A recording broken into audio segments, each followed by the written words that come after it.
Welcome और welcome back to एजुगिरी। आज हम 11 फरवरी का द हिंदू एनालिसिस करने वाले हैं। चलिए स्टार्ट करते हैं। BJP scouts for new CM. Scouts का मतलब क्या होता है? स्काउट्स का मतलब होता है person employed to look for people with particular skills. ठीक है ना, वो ढूंढ रहे हैं क्या? नया CM, right. A day after Nongthombam. ठीक है, हम इनको एन बिरेन बोल रहे थे, तो हमें एन की फुल फॉर्म पता होनी चाहिए। ठीक है ना। Nongthombam Biren Singh resigned as chief minister of restive Manipur, Bharatiya Janata party on Monday. ठीक है ना, तो यहाँ पर मणिपुर के सीएम ने रिजाइन कर दिया है। इसकी हमने डिस्कशन पहले ही कर ली थी कि सीएम ने रिजाइन क्यों किया है, क्योंकि कुकी चिन और मेती के बीच में लड़ाई हो गई थी, राइट्स हो गए थे। ठीक है ना। अब जो संबित पात्रा हैं, जो कि इंचार्ज हैं बीजेपी के मणिपुर के अंदर, ठीक है ना, वो अलग अलग एमएलए से, मेंबर्स ऑफ लेजिस्लेटिव असेंबली के से मिल रहे हैं कि क्या करना चाहिए क्या नहीं करना चाहिए। ठीक है, तो अब यहाँ पर सिर्फ एक ही चीज मैं चाहती हूँ कि एन बिरेन जो मणिपुर के सीएम थे, मणिपुर फॉर्मर सीएम, ये आप लिख लो और एन की फुल फॉर्म लिख लो, दैट इज थोम बैम। भुवम बैम से बैम याद हो जाएगा। ठीक है, नोंग थोम। ठीक है ना, थॉमस द ट्रेन से थॉम, बैम नोंग। ठीक है, तो ये है। उसके बाद Trump proposes tariffs on steel, aluminium and imports.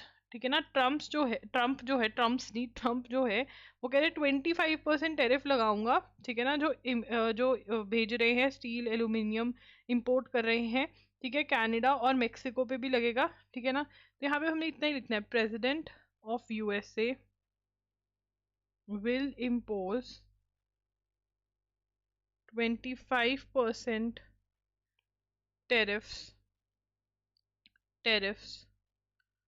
on all steel and aluminium imports। ठीक है ना, जो भी कनाडा को स्टील एंड एल्यूमिनियम भेज रहे हैं उन पे 25% टैक्स जो है वो लगेगा। ठीक है ना, ये कह रहे हैं Donald Trump. Y didn't governor inform Tamil Nadu about objections. अब यहाँ पे तमिलनाडु, और हमें पता है तमिलनाडु के गवर्नर क्या कर रहे थे। तमिलनाडु के गवर्नर जो है वो बिल को एसेंट नहीं दे रहे थे, और बिल के एसेंट देने वाले कॉन्सेप्ट को मैंने समझाया है कि एक बिल क्या होता है। एक बिल है प्रपोज लॉ, कि लॉ जो है वो कुछ ऐसा सा होना चाहिए। What is a bill? Bill is a propose law. ठीक है ना, और बिल किसके थ्रू निकलता है? बिल डिस्कशन के थ्रू निकलता है। It goes through discussion and voting. Discussion and voting होती है बिल के ऊपर। डिस्कशन एंड वोटिंग के बाद जो है बिल क्या होता है? Bill becomes a law. ठीक है ना, कैसे बनता है बट लॉ? यहाँ पर एसेंट भी होता है, एसेंट ऑफ गवर्नर। ठीक है, तो मतलब उसके स्टेप्स क्या हैं कि बिल को प्रपोज किया गया कि ऐसा सा होना चाहिए लॉ। डिस्कशन एंड वोटिंग हुई। ठीक है, स्टेट लेजिस्लेटिव असेंबली में एसेंट ऑफ गवर्नर हुआ। Ascent of governor is approval of governor. अब जो तमिलनाडु के गवर्नर थे वो अप्रूवल ही नहीं देते थे, वो बिल पे बैठ जाते, तो बिल यहीं पे अटका रह जाता था, वो लॉ कभी बन ही नहीं पाता था। ऐसे कुछ 10 बिल्स थे तमिलनाडु में जो तमिलनाडु के गवर्नर रख के बैठे थे। अब तमिलनाडु की जो सरकार है वो सुप्रीम कोर्ट पहुंच गई है कि देखो जी, हमें लॉज ही नहीं बनाने दे रहे हैं लोग, गवर्नर। अब यहाँ पर चक्कर क्या पड़ता है? गवर्नर एक्चुअली किसकी अपॉइंटमेंट है? जो गवर्नर होते हैं स्टेट लेवल पर, उसको कौन अपॉइंट करता है? वैसे तो कहने को प्रेसिडेंट अपॉइंट करता है, बट प्रेसिडेंट किसकी सुनते हैं? प्रेसिडेंट सुनते हैं पीएम और काउंसिल ऑफ मिनिस्टर्स की। तो ठीक है ना, तो यहाँ पर कहीं ना कहीं सेंट्रल गवर्नमेंट पे भी क्वेश्चन उठाया जाएगा कि भैया ये ऐसे गवर्नर क्यों अपॉइंट किए हैं। ठीक है ना। बांग्लादेश क्रैक्स डाउन ऑन हसीना लॉयलिस्ट्स। तो जो लॉयल थे हसीना के, उसके ऊपर क्रैकडाउन करा है, और इस ऑपरेशन को क्या नाम दिया है? अगेन वेरी वेरी इंपॉर्टेंट, जब ऑपरेशन को नाम दे दिया जाता है तो ये बहुत ही ज्यादा इंपॉर्टेंट हो जाता है। Operation devil Hunt. क्या नाम दिया गया ऑपरेशन को? ऑपरेशन का नाम है devil Hunt. Bangladeshi police said on Monday that more than 1,300 people have been arrested in sweeping crackdown dubbed operation targeting gangs allegedly connected to the ousted regime Sheikh Hasina। क्या कह रहे हैं? बांग्लादेशी लिखेंगे, बांग्लादेशी पुलिस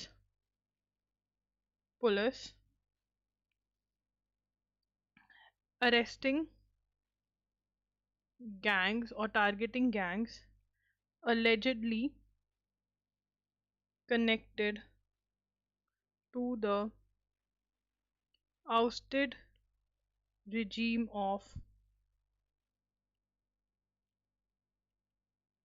शेख हसीना। तो शेख हसीना जो आउटस्टेड रजीम है, मतलब देखो वहां पर ये वाला हम बहुत बार समझ चुके हैं कि पीएम ऑफ बांग्लादेश शेख हसीना हुआ करती थी। शेख हसीना के रहते हुए प्रोटेस्ट हुई, प्रोटेस्ट इतनी वायलेंट हो गई, इनको इंडिया भाग कर आना पड़ा। इनके पीछे से इंटरिम गवर्नमेंट फॉर्म हो गए, तो इनके साथ जो लोग थे उनके ऊपर बांग्लादेशी पुलिस अब एक्शन ले रही है। ऑपरेशन डेविल हंट इसका नाम है। जो शेख हसीना से कनेक्टेड लोग हैं उनकी अरेस्ट हो रही है, उनसे पूछताछ हो रही है। तो ये जो है ये बांग्लादेश में चल रहा है, ऑपरेशन डेविल हंट। उसके बाद the supreme court of India had recently sought the services of the central forensic science laboratory CFSL। ठीक है, अब यहाँ पर क्या हुआ है, मणिपुर के सीएम के ऊपर बहुत सारी एलिगेशंस लगे हैं। ये लगी है कि मणिपुर के सीएम जो हैं, जो राइट्स हुए, उनकी एक ऑडियो मिली है जिसके अंदर पाया जा रहा है कि वो ये राइट्स को बढ़ावा दे रहे थे। उसका CFSL होने भेजा है सुप्रीम कोर्ट ने। CFSL की अगर आपने अपने नोट्स में फुल फॉर्म नहीं लिखी है तो आप लिख सकते हैं। ठीक है, उसके बाद यहाँ पे ये भी कहा जा रहा है कि वो कहीं ना कहीं कुकीज़ो कम्युनिटी पे, देखो जो दो कम्युनिटीज़ हैं, कुकीज़ो कम्युनिटी है, Kuki-Zo community already schedule tribe है, मेती कम्युनिटी शेड्यूल ट्राइब नहीं है, they want to be schedule tribe. तो कहा जा रहा है कि कुकी चिन कम्युनिटी पे, कुकीज़ो कम्युनिटी पे ये भी इल्ज़ाम लगाया गया कि ये तो म्यांमार से आए हुए हैं, ये तो इनफिल्ट्रेटर्स हैं। ठीक है, कहा क्या ये सच है क्या ये नहीं, बट हाँ ये सब बोला जा रहा है मणिपुर ऑफ सीएम के बारे में, सीएम ऑफ मणिपुर के बारे में। उसके बाद श्रीलंका ने हमारे जो तमिलनाडु के फिशरमैन हैं उनको अरेस्ट कर लिया है कि वो उनके एरिया में जा रहे थे, और उनको प्रॉब्लम है कि जो हमारे फिशरमैन हैं वो थोड़ा modern way of fishing follow करते हैं, हम एक ही साथ बहुत सारी मछली पकड़ पाते हैं, जबकि श्रीलंका के पास ये मॉडर्न वो नहीं है, चीज़ें नहीं है।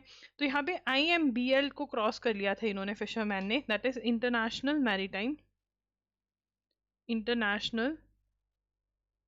Maritime boundary line. ठीक है, उसके बाद इन हिज एड्रेस इन जनवरी 2025 इन भुवनेश्वर उड़ीसा। अब यहाँ पर ये जनवरी वाले बच्चों ने हर किसी ने नोट किया हुआ है, बट 18 प्रवासी, ठीक है इसको ढंग से लिखेंगे, क्लैरिटी होनी चाहिए, 18 प्रवासी भारतीय दिवस कन्वेंशन। ठीक है, 18 प्रवासी भारतीय दिवस कन्वेंशन जो है ये क्या है, 18th है ये। ठीक है, कहाँ पर हुआ ये, भुवनेश्वर उड़ीसा में। ठीक है ना, अब मुझे हर कोई इसकी थीम बताएगा। जनवरी वाले बच्चे थीम बताएंगे, जो फरवरी में ज्वाइन कर रहे हैं क्लास उनको भी बतानी है थीम। उसके बाद यहाँ पे बात करेंगे ग्लोबल साउथ समिट की। ठीक है ना, third voice of global south summit जो है 2024 की जो है वो कहाँ पर हुई। ठीक है ना, थर्ड, ये क्या है, थर्ड समिट हो रही है। Voice of global south, what is global south, global south is developing nations, developing Nations. तो हमारे यहाँ पर 3 से 4 कैटेगरी ऑफ नेशंस हैं। नेशंस की कितनी कैटेगरी है, 3 से 4 नेशंस की कैटेगरी है। एक तो है डेवलप्ड नेशंस। डेवलप्ड नेशंस कौन से हैं, जिनकी एग्जाम्पल में हम कौन से नेशंस को डाल सकते हैं, USA, कनाडा, ये क्या है, UK, ये क्या है, these are all developed nations. ठीक है, सेकंड नेशंस कौन से हैं, डेवलपिंग नेशंस। ठीक है, डेवलपिंग नेशंस कौन से होते हैं, which are the developing nations, developing nations जैसे इंडिया, ब्राज़ील, इंडोनेशिया, ये सारे, इंडिया, इंडोनेशिया, ये सारे डेवलपिंग नेशंस में आते हैं। मतलब ये गरीब भी नहीं है, they don't come in the category of poor Nations जैसे मोस्टली अफ्रीका के नेशंस आते हैं, और ना ही ये इतने डेवलप्ड हैं, ये ना तो इस कैटेगरी में फॉल करते हैं डेवलप वाले, ना ही इस कैटेगरी में, तो ये डेवलपिंग नेशंस हैं। तो जैसे हम डेवलप्ड नेशंस के लिए टर्म यूज़ कर देते हैं ना, वेस्टर्न कंट्रीज कह देते हैं ना, ये एक वेस्टर्न कंसेप्ट है कहते हैं ना, तो तब हम किसको रेफर कर रहे होते हैं, हम डेवलपिंग नेशंस को रेफर कर रहे होते हैं। ठीक है ना, एंड जब हम डेवलपिंग नेशंस को रेफर करते हैं तो हम क्या टर्म यूज करने लग गए अब, global south. Global south is the term used for developing Nations.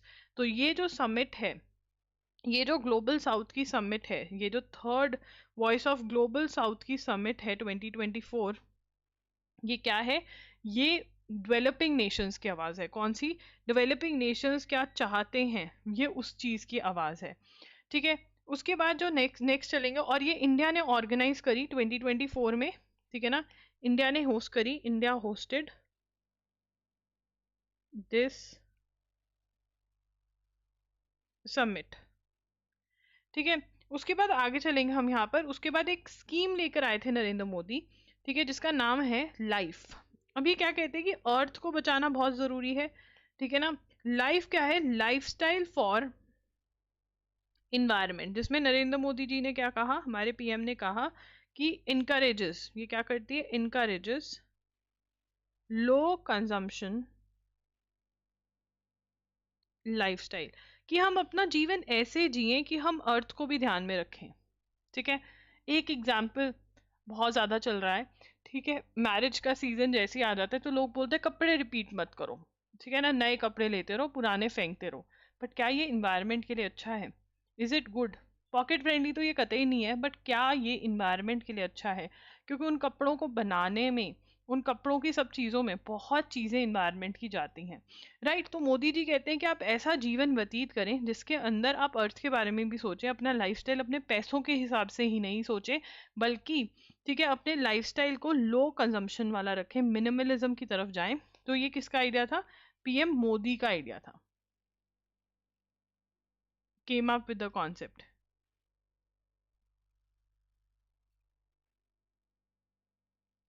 ठीक है, PM Modi came up with the concept.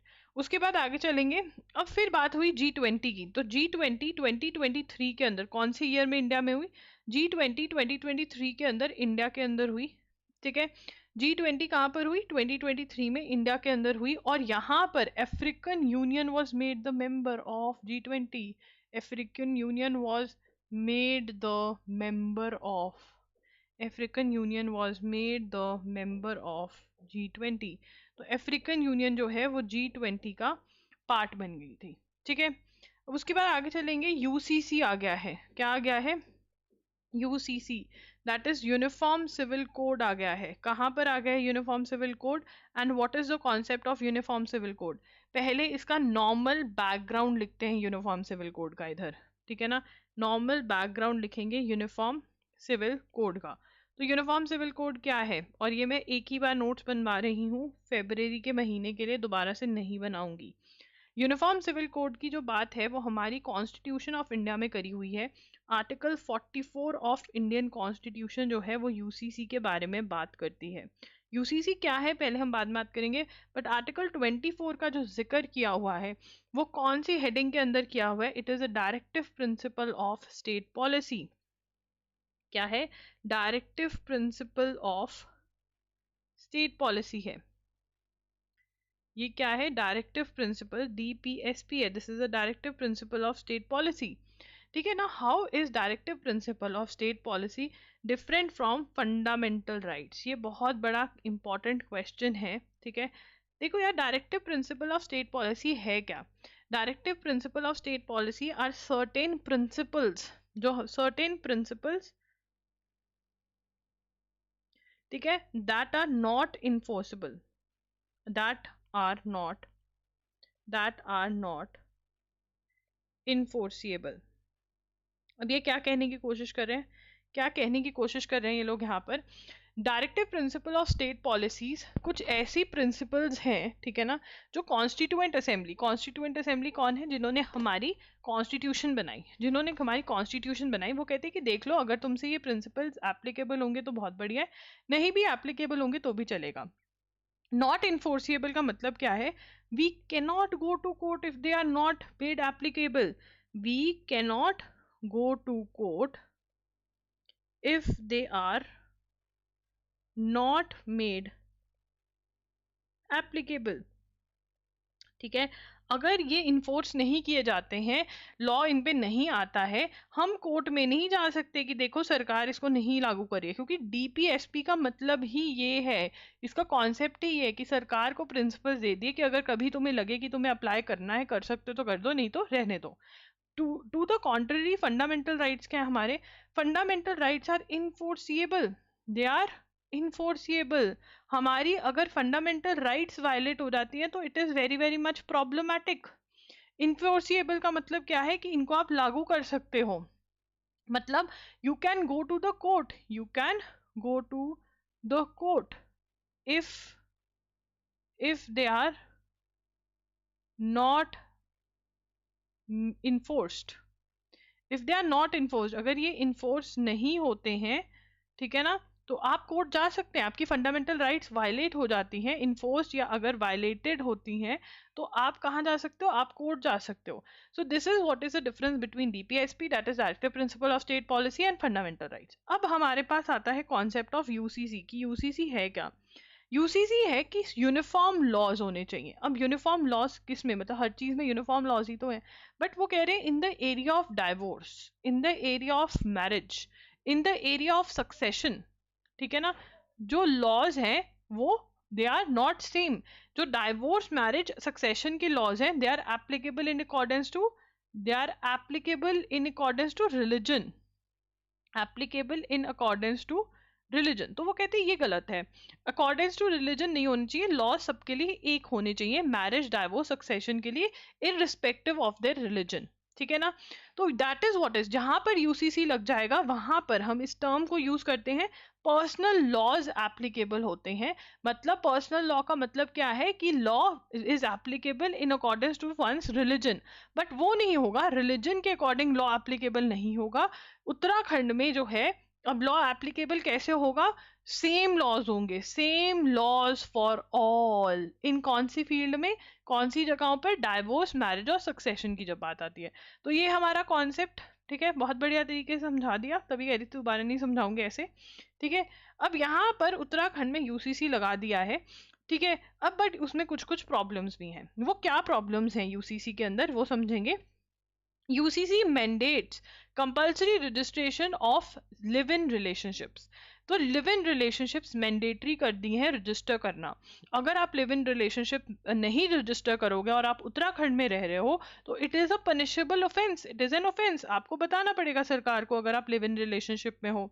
Live in relationship क्या होते हैं, जब आप एक साथ रह रहे हो बट आपकी शादी नहीं हुई है, जब एक लड़का लड़की एक साथ रह रहे हैं और वो रिलेशनशिप में हैं और उनकी शादी नहीं हुई है और वो एक साथ रह रहे हैं, that is live in relationship, ठीक है। The biggest concerns around non marital cohabitation, तो इसको लिव इन रिलेशनशिप को क्या बोलते हैं, live in relationship registration,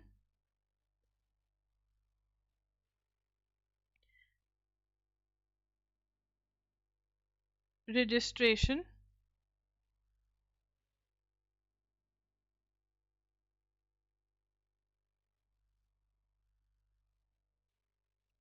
registration compulsory है लिव इन रिलेशनशिप्स की, ठीक है। अब इसमें प्रॉब्लम्स क्या आ रहे हैं, सबसे पहले लिव इन रिलेशनशिप को ये क्या बोलते हैं, टर्म क्या यूज करें, नॉन मैरिटल, ये बाकी सब समझे और सिर्फ जो हैं, जो एनएलसैट वाले हैं वो नोट्स बनाए। नॉन नॉन मैरिटल कोहैबिटेशन बोलते हैं इसको, ठीक है ना। अब ये क्यों कर रहे हैं, अब इसके अंदर जो बेस्ट पार्ट हो रहा है, सबसे अच्छी चीज क्या है, legitimate child, child born out of, child born out of live in relationships, live in relationships will be considered legitimate, ठीक है ना। Live in child born out of live in relationship will be considered legitimate, मतलब उसकी rights होंगी, ठीक है ना। उसके बाद born children born through void और existing position of law whereby which is an improve, तो यहाँ पे जहाँ पर वॉइड और वॉइडेबल मैरिजेस, जो इनवैलिड मैरिजेस होते हैं जहाँ से बच्चा पैदा होता है, ठीक है ना, where marriage takes place but legally are deemed legitimate, ये हमें उससे कुछ लेना देना नहीं, ये बहुत डिटेल में चल जाएंगे, बट येस जो लिव इन रिलेशनशिप में रह रहे हैं उत्तराखंड में, अगर उनके बच्चा हो जाता है, वो लेजिटिमेट चाइल्ड है, उस बच्चे के सारे राइट्स हैं, लीगल राइट्स हैं जो पेरेंट्स से होते हैं, ठीक है। टू पोटेंशियल प्रॉब्लम्स, अब यहाँ पे वो कह रहे हैं दो प्रॉब्लम्स हैं कि आपको जब आपका रिलेशनशिप खत्म हो गया है तब भी बताना पड़ेगा, डिजर्टेड करते हो तो आपको मेंटेनेंस भी देनी पड़ेगी, बट डिजर्टेड टर्म कि कब मेंटेनेंस देनी पड़ेगी, मेंटेनेंस क्या होता है, जो पैसा एक लेडी को मिलता है कि वो अपना जीवन गुजार सके आराम से, वो क्लैरिटी इन्होंने नहीं दी है, ठीक है।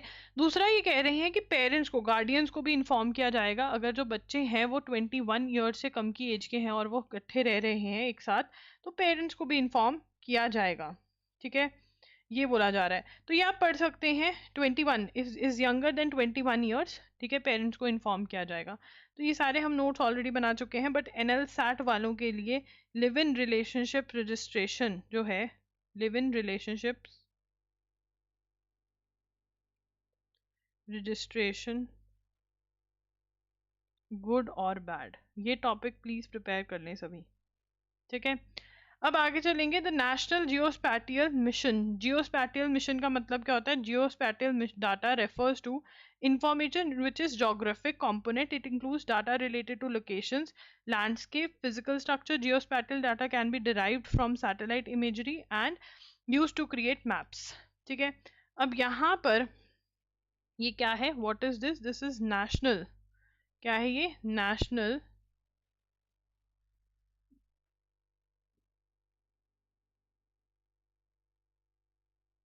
National geospatial mission. ठीक है ना, has been allocated 100 crore to develop foundation. ये क्या करा गया है? To develop foundational geospatial infrastructure and data. Now what is geospatial? Geospatial refer to geographic component, locations, data related to locations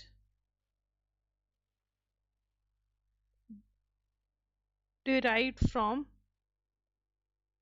satellite imagery। ठीक है ना। अब the mission will help implement national geospatial policy, will help in implementing national geospatial policy 2022। Goal क्या है? Goal of expanding the access and use of geospatial data and making India a world leader।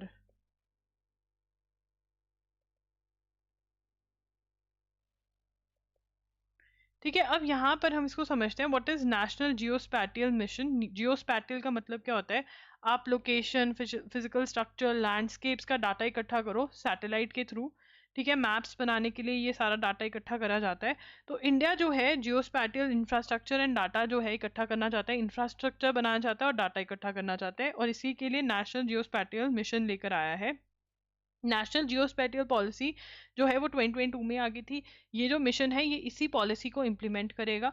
ठीक है ना। गोल क्या है? Assess, use and जियोस्पैटियल data को use करें और इंडिया जो है इस सेक्टर में जिसमें डाटा की बात आए वो हम बूस्ट कर सके। हमें इंफ्रास्ट्रक्चर भी बनाना है इन सबका, सैटेलाइट वगैरह का, वो हम कर रहे हैं। तो 0 आवर के अंदर सोनिया गांधी ने क्या बोला? सोनिया गांधी, मिस गांधी सेड कि नेशनल फूड सिक्योरिटी एक्ट के अंदर जिन लोगों को फ्री फूड अवेलेबल करवाया जाता है, ग्रेन्स, फूड ग्रेन्स, ठीक है, अगर सेंसस हुआ होता तो उसमें और भी लोग ऐड हुए होते। तो सेंसस का मतलब क्या है? सेंसस का मतलब काउंटिंग ऑफ पॉपुलेशन। तो अगर काउंटिंग ऑफ पॉपुलेशन होगी और उनसे रिलेटेड डाटा इकट्ठा होगा कि कितनी इनकम है, क्या है, तो उसमें बहुत लोग ऐड होंगे और बहुत लोग डिलीट होंगे जिनको फ्री के अंदर खाना मिलेगा, क्योंकि अगर वो बिलो पॉवर्टी लाइन अब नहीं रहे तो उनको वो नहीं खाना मिलेगा। अगर वो हैं बिलो पॉवर्टी लाइन को उनको खाना मिलेगा। तो वो कह रहे हैं कि आपको ये अपडेट करना चाहिए। तो NFSA की फुल फॉर्म क्या है? नेशनल फूड सिक्योरिटी एक्ट, जहाँ पे फूड ग्रेन्स फ्री में अवेलेबल करे जाते हैं। और 0 आवर क्या होता है? एमपीज जो होते हैं वो अर्जेंट इंपॉर्टेंस के पब्लिक इंपॉर्टेंस के जो टॉपिक्स होते हैं उस पर बात करते हैं यहाँ पर। HAL renames upgraded trainer aircraft Yashas. ठीक है, तो यहाँ पर हिंदुस्तान एरोनॉटिक्स लिमिटेड, पहले लिख लेते हैं, इसमें ज़्यादा रट्टा मारने वाला सामान है। Hindustan Hindustan aeronautics limited, that is hall, has Hindustan Jet trainer, that is HJT 36, was renamed यशास। यशास नाम दे दिया किसको? हिंदुस्तान जेट ट्रेनर 36 को यशास नाम दे दिया, ठीक है ना। अर्लियर वाज नेम्ड कॉल्ड सितारा, पहले इसको क्या बोला जाता था? सितारा बोला जाता था, ठीक है।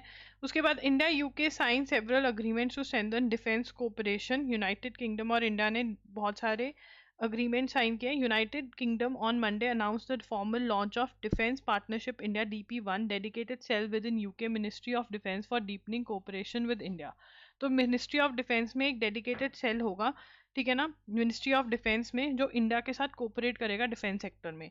तो एक तो ये चीज हुई है। The arrow India also saw several defence cooperation agreements between India and UK which covered production of man portable air defence system. Man pads जो हैं वो बनाएंगे इंडिया और यूके वाले एक साथ, and light weight multi role missiles बनाएंगे, as well as establishment of an advance short range air to air missile assembly and test facility India. India में टेस्टिंग फैसिलिटी आएगी इसकी।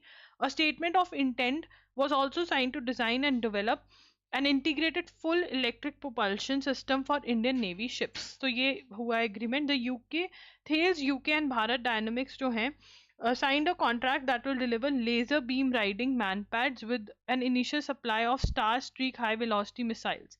तो ये सारे अग्रीमेंट्स हुए हैं, and yes we have to note all of them, ये important है। तो सबसे पहले United Kingdom India United Kingdom UK sign defence agreements. India और यूके ने क्या किया है? डिफेंस अग्रीमेंट्स को साइन किया है। तो यहाँ पे सबसे पहले क्या किया है? Formal launch of defence partnership India, that is DP1। तो हमें सिर्फ इसकी फुल फॉर्म पूछी जा सकती है। We can be asked about the full form of this, ठीक है। तो ये क्या है? अ डेडिकेटेड सेल लिखेंगे, a dedicated cell within UK ministry of defence for deepening cooperation with India. India के साथ कोऑपरेशन बढ़ाने के लिए एक डेडिकेटेड सेल बनाया है यूके मिनिस्ट्री ऑफ डिफेंस के अंदर। वो डिफेंस सेक्टर में इंडिया के साथ कोऑपरेट करने के लिए स्पेसिफिक सेल बना रहे हैं, ठीक है ना। तो यहाँ पर इंडिया और यूके कवर्ड प्रोडक्शन ऑफ, और क्या कर रहे हैं? Production of MANPADS. MANPADS क्या होता है? MANPADS is full form of MANPAD is man portable air defence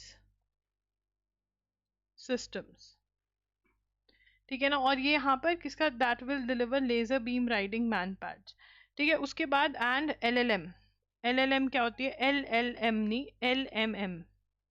तो LMM is light wait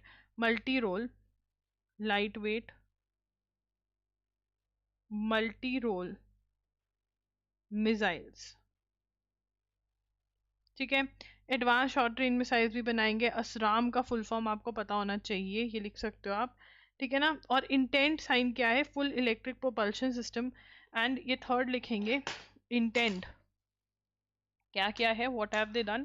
third point लिखेंगे, statement of intent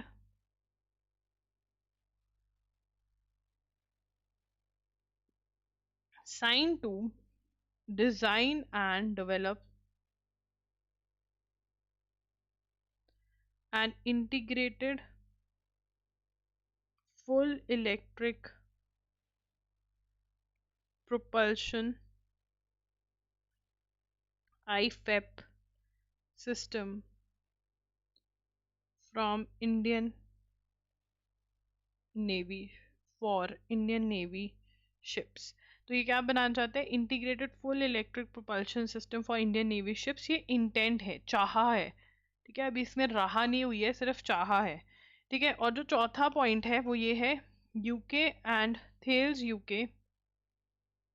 UK and Bharat dynamics limited, that is BDL, signed contract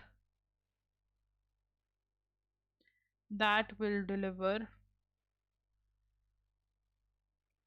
LBRMs, that is laser beam riding manpads. ठीक है, और यहाँ पर एक को production unit भी स्टार्ट करने की of an advanced as well as establishment, पांचवा पॉइंट लिखेंगे, establishment of an advanced air to air missile assembly and test facility in India. क्या है, टेस्टिंग फैसिलिटी किसकी स्टार्ट कर रहे हैं, असराम की, इंडिया में. तो ये 5 चीजें हुई हैं और ये पांचों हमने लिख ली हैं. ठीक है ना, तो आपको याद रहेगा. अब एआई समिट चल रही है. एआई कौन सी समिट चल रही है फ्रांस में, डैश. मुझे कमेंट्स में आंसर चाहिए, अभी पॉज करके वीडियो लिखो, AI dash summit in France. ये मुझे आंसर चाहिए, क्योंकि फिर नहीं तो एमसीक्यूज वाले में हर कोई रेस करता है क्वेरी कि नहीं ये वाली नहीं ये, तो तुम याद क्यों नहीं रखते हो. एक्शन, कौन सी समिट थी, एक्शन. ठीक है, तो action summit, prime minister Narendra Modi arrived in France में पहुंच चुके हैं नरेंद्र मोदी. अब यहाँ पर इट इज वेरी इंपॉर्टेंट कि को चेयर कर रहे हैं, सिर्फ 2 कंट्रीज ही एआई एक्शन समिट को चेयर कर रहे हैं, और वो 2 कंट्रीज कौन सी हैं, एक है फ्रांस और दूसरी है इंडिया. तो ये बहुत बड़ी चीज है कि इंडिया इसको को चेयर कर रहा है. ठीक है, अब यहाँ पर France on a 3-day visit during which he will co-chair AI Action Summit with French President Emmanuel Macron and hold bilateral talks. Representing Global South in Paris, AI Action Summit, broadening consular and diplomatic ties and nuclear research are some of the items on the agenda of PM. The AI Summit is third in series of global initiatives on artificial intelligence after the AI safety meet in the UK in 2023 and South Korea in 2024. The summit in Paris will focus on innovation, public interest, future of work. India is expected to represent the voice of the global south on AI related issues. तो जो AI related issues हैं उसके ऊपर global south की voice दिखाएगी. global south again कौन सी countries हैं, developing nations. India उनकी आवाज बनेगी, डेवलपिंग नेशंस की इंडिया जो है वो आवाज बनेगी वहां पर. ठीक है ना, और जो है Modi will visit international thermonuclear experimental reactor project which is major international project on energy generation and nuclear research. ठीक है, तो ये हम लिख सकते हैं, Modi to visit international thermonuclear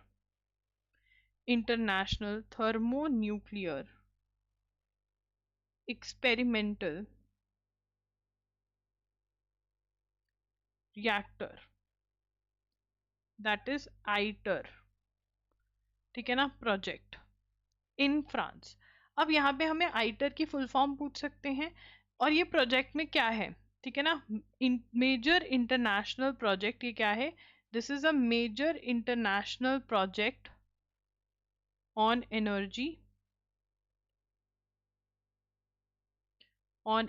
generation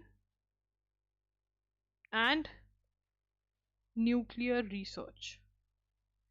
energy generation और न्यूक्लियर रिसर्च पे ये मेजर इंटरनेशनल प्रोजेक्ट है.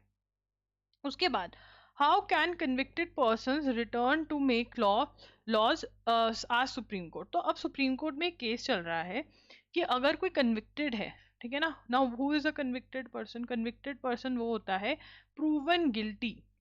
ठीक है ना, प्रूवन गिल्टी मतलब ये प्रूव हो चुका है कि हाँ भैया ये ऑफेंस जो है ये इसी इंसान ने किया है. व्हाट इज प्रूवन गिल्टी, कि ये ऑफेंस जो है ये इसी इंसान ने किया है. This is proven guilty. ठीक है ना, अब प्रूवन गिल्टी जब हो जाता है, when it is proven guilty, ठीक है, जब कोई प्रूवन गिल्टी हो जाता है, ठीक है ना, वो जेल जाएगा, ये सब होगा। अब क्या एक कन्विक्टेड पर्सन जो है वो एमपी एमएलए बन सकता है? Can the person B member of the parliament? Can the person be a member of parliament? Can the person be a member of legislative assembly and make laws? क्या ये अच्छी चीज है? अब इसी के ऊपर केस क्या हुआ है? अभी क्या होता है, अगर कोई कन्विक्ट हो जाता है, ठीक है, under section 8 of representation of people act, तो उसके अंदर जो पीरियड ऑफ प्रिजन होता है और 6 years देयर आफ्टर जो है वो लेजिस्लेटर्स को बैन कर दिया जाता है, ठीक है, बट उसके बाद दे कैन ज्वाइन। क्या ये सही है? इसके ऊपर एक केस चल रहा है अभी सुप्रीम कोर्ट के अंदर, तो देखते हैं क्या होता है। एनएल सैट वाले जो हैं, ये टॉपिक जो है इसके ऊपर क्वेश्चन आ सकता है, तो प्लीज लिख लीजिए, एनएल सैट वाले लिखेंगे इसको। उसके बाद आगे चलेंगे। Case registered after row breaks but over YouTubers comment, तो बहुत ही वाहियात कमेंट कर दिया था, एक चीज क्वेश्चन पूछ लिया था यूट्यूबर रणबीर इलाहाबादिया ने।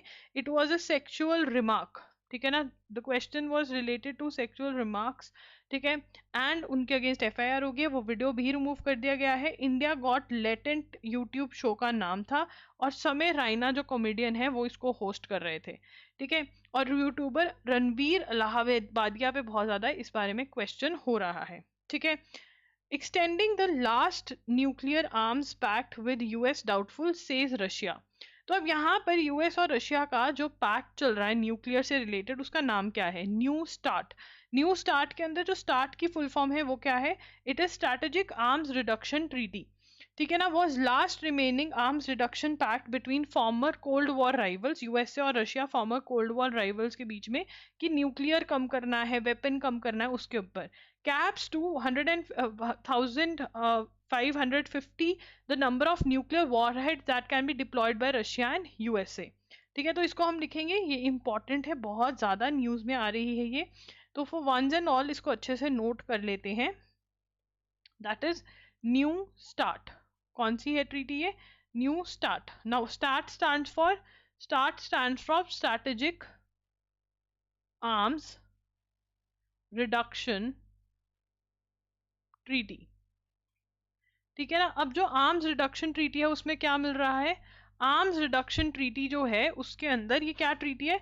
This is a treaty between Russia and USA, this is a treaty between Russia and USA wherein क्या हो रहा है, जो नंबर ऑफ आर्म्स हैं, जो नंबर ऑफ न्यूक्लियर वॉरहेड्स है उसके ऊपर नंबर रख रहे हैं कि इतना होंगे, ठीक है ना। तो this is between USA and Russia, ठीक है, caps to 1550। Now this number is very important, 1550, the number of nuclear warheads that can be deployed by Russia and USA. तो रशिया और यूएसए जो हैं वो इतने ही वॉरहेड्स जो हैं वो डिप्लॉय कर सकते हैं, इससे ज्यादा नहीं, इन दोनों ने अग्री किया हुआ है। इसमें ये एंटर कब हुए? Entered into force on 5th Feb 2011, 5th Feb 2011 में एंटर किए इसमें, ठीक है। It continues the bipartisan process of verifiability reducing US and Russian strategic nuclear personnel. तो यहाँ पे नंबर ऑफ जो न्यूक्लियर वॉरहेड्स है उसकी रिडक्शन की ये ट्रीटी है, ठीक है। और यहाँ पर ड्यूरेशन वॉज फॉर, ये लिखेंगे, duration was for 10 years, that is till 2021. This was extended by 5 more years till 2026. तो 2026 तक के लिए ये एक्सटेंड कर दिया गया था, बट अब ये खत्म होने वाला है। और रशिया के पीएम क्या कह रहे हैं कि मुझे नहीं लगता हम ये एक्सटेंड कर पाएंगे। Russia want that the outlook for extended the last remaining pillar of nuclear arms control between Washington and Moscow, that is Russia and USA, did not look promising and that the situation appeared to be deadlocked. The new strategic arms reduction treaty और New START is due to run out in a year, that is 5th Feb 2026 को ये खत्म हो जाएगी 2026 को, ठीक है ना। ये 5th Feb 2026 के लिए तक के लिए ही वैलिड है, और उसके बाद अगर ये रिन्यू नहीं होती है तो यूएसए और रशिया जितने मर्जी warheads, nuclear warheads रख सकते हैं। Trump ask treasury department to stop minting pennies, जो $1 है, सॉरी 1 सेंट है इनका, उसको बनाने में 2 सेंट्स लगते हैं, मोर देन 2 सेंट्स, तो वो कहते हैं 1 सेंट का कॉइन नहीं बनाना है। और ये कौन बता रहे हैं? एलन मस्क, जो डिपार्टमेंट ऑफ गवर्नमेंट एफिशिएंसी के अंदर है, वो बता रहे हैं कि देखो तुम्हारा इतना खर्चा इसी चीज में हो गया है। Russia pledges hardball on Ukraine truce plan. Truce का मतलब क्या होता है? What is the meaning of the term truce? Truce का मतलब होता है अग्रीमेंट नॉट टू फाइट, ठीक है ना। ट्रूस का मतलब क्या होता है? अग्रीमेंट नॉट टू फाइट, ये अग्रीमेंट कि हम नहीं लड़ाई करेंगे। अग्रीमेंट टू स्टॉप फाइटिंग का मतलब होता है ट्रूस, ठीक है। अब रशिया और यूक्रेन जो है उनकी लड़ाई चल रही है, ठीक है। अब इसमें क्या हो रहा है? ठीक है, यूक्रेन को अमेरिका कह रहे कि भैया देख, अगर तुझे पैसा चाहिए, क्या कह रहे रशिया यूक्रेन को अमेरिका, कि भैया अगर तुमको पैसा चाहिए, अगर तुमको मिलिट्री एड चाहिए, तो तुम ऐसा करो, जो तुम्हारा मिनरल रिच लैंड है वो तुम हमें दे दो। दोबारा से सुनना, यूक्रेन गया किसके पास? यूएसए के पास, कि भैया पैसा दे दो, हमको वॉर लड़नी है। क्या, कौन गया किसके पास? Who went to whom? Ukraine गया यूएसए के पास कि भैया हमको पैसा दे दो, हमको वॉर लड़नी है। अच्छा, इसको ना मैं यहाँ पे समझाती हूँ, इसको सिर्फ समझना है और कुछ नहीं करना। देखो, यहाँ पे रशिया यूक्रेन की वॉर चल रही है, ठीक है ना। क्यों स्टार्ट हुई रशिया यूक्रेन की वॉर? कोई मुझे बता सकते हैं in the comment section? NATO join करना था यूक्रेन को, यूक्रेन कहता मैं नाटो ज्वाइन करूंगा। What is NATO? North Atlantic, क्या है नाटो?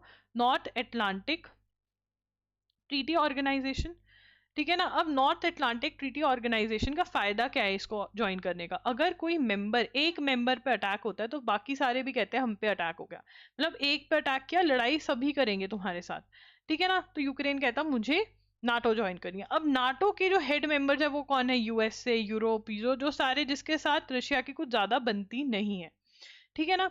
अब रशिया कहता है ये तो मेरे बॉर्डर पे आके बैठ जाएंगे, नाटो अपनी मिलिट्री बिठा सकती है मेंबर कंट्री के वहां पर। रशिया कहता है मैं ये अलाउ नहीं कर सकता, और इसीलिए इन दोनों के बीच में वॉर स्टार्ट हो गई, ठीक है। ये तो रीजन ऑफ वॉर है। तो पहला हमने एजेंडा कंप्लीट कर लिया समझने का कि रीजन ऑफ वॉर क्या है, क्यों लड़ाई लगी इनके बीच में, ठीक है ना। अब सिचुएशन क्या है? दूसरी चीज क्या है कि सिचुएशन अब क्या है? तो यहाँ पे क्या था, यूक्रेन जो है वॉर के लिए पैसा चाहिए, यूक्रेन को पैसा कौन दे रहा है? यूएसए पैसा बहुत दे रहा था, ठीक है।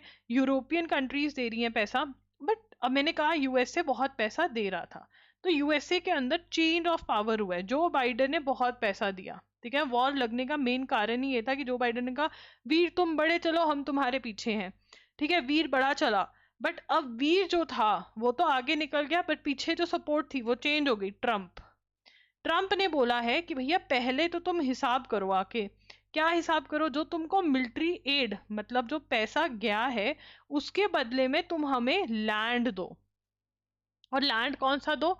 मिनरल रिच लैंड देना पड़ेगा तुम्हें। कौन सा लैंड देना पड़ेगा? मिनरल, जो मिनरल्स में रिच है, क्रिटिकल मिनरल्स में रिच लैंड है, तुम वो दो। तो यूक्रेन गया कि और दे दो, और मिलिट्री एड दे दो। वो कहते हैं उसके बदले में तुम्हें और लैंड देना पड़ेगा। तो ये है, तो मतलब वॉर तो रुक जाएगी, यूक्रेन को अपनी जमीन देनी पड़ रही है यूएसए को, ठीक है ना। तो अब जो रशिया है, रशिया के साथ क्या हुआ?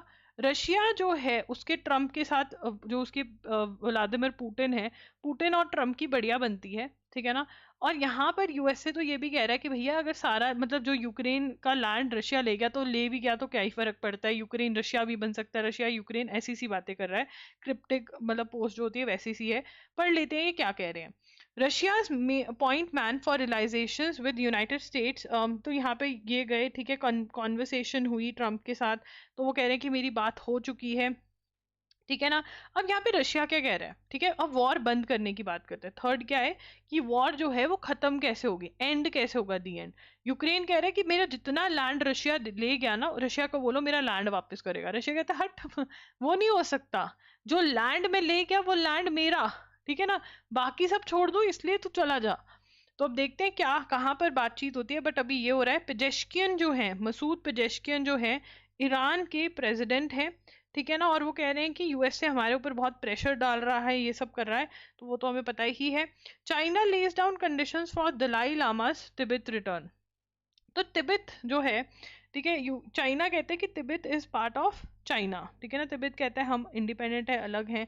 तो दलाई लामा जिनकी उम्र 90 साल हो गई है, 90 इयर्स, और वो भागकर इंडिया आ गए थे, ठीक है ना, कुछ 90s के अंदर 1959 में इंडिया आ गए थे भागकर, ठीक है। चाइना वो जाना चाहते हैं वापस, पर चाइना क्या कह रहा है कि पहले तो मानो कि तिब्बत और ताइवान जो है वो किसका पार्ट है, तिब्बत और ताइवान किसका पार्ट है, चाइना का पार्ट है, ठीक है ना। तो यहाँ पर China lays down conditions, China lays down conditions for Dalai Lama's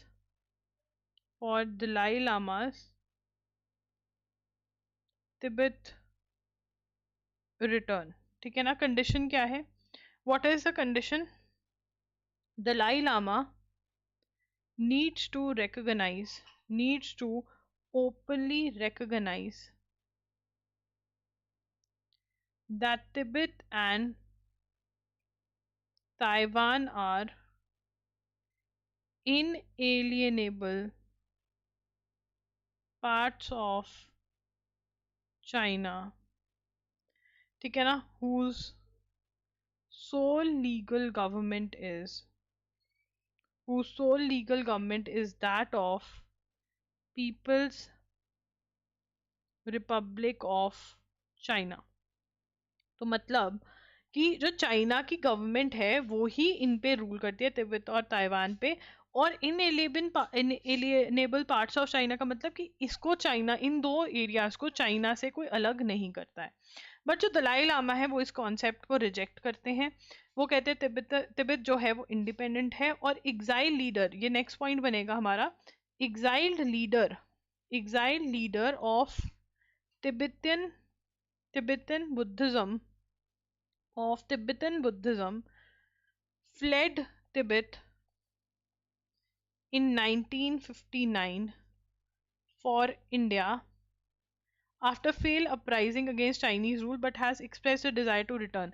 तो यहाँ पे ये इंडिया कब आए थे, और इंडिया में इनकी पार्लियामेंट है, मतलब एक तरह से बोला जाता है, ठीक है, Tibetan parliament in exile in India, ठीक है।